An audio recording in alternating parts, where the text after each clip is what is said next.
شیخ العرب والعجم حضرت مولانا حسین احمد مدنی رحمۃ اللہ علیہ نے اعظم گڑھ کے ریلوے اسٹیشن کے پلیٹ فارم پر فرمایا کہ مسجد بننے میں اختلاف ہو سکتا ہے، کوئی کہتا ہے کہ یہاں بناؤ، کوئی کہتا ہے وہاں بناؤ، لیکن مسجد بن جانے کے بعد اس کی حفاظت سب مسلمانوں پر فرض ہو جاتی ہے۔ اسی طرح پاکستان بننے میں تو اختلاف تھا، لیکن پاکستان بن جانے کے بعد اب ہم اس کی حفاظت کو فرض عین سمجھتے ہیں۔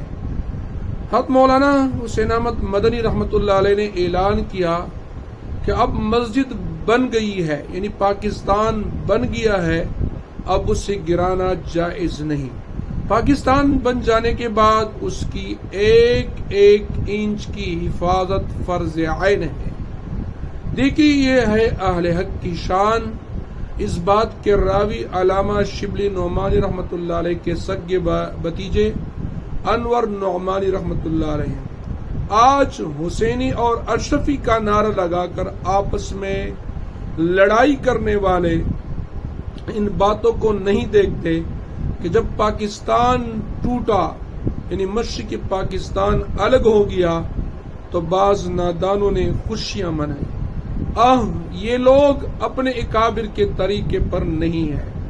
اسلامی سلطنت جس کی ایک انچ زمین کی حفاظت پر جان دینا شہادت ہو، اس کے ٹوٹنے پر خوشیاں منانا کون سا دین ہے؟ لہذا ہمیں چاہیے ہے کہ اس ملک عزیز وطن پاکستان کی حفاظت کریں، اس کی سرحدات کی حفاظت کریں، اس کے نظریے کی حفاظت کریں، اور اس کے اندر مسلمانوں کی اور اس میں رہنے والے انسانوں کی جان، مال اور عزت کی حفاظت کریں۔ اللہ تعالی ہمارے اس ملک کو قائم اور دائم رکھے۔ پاکستان پائندہ باد۔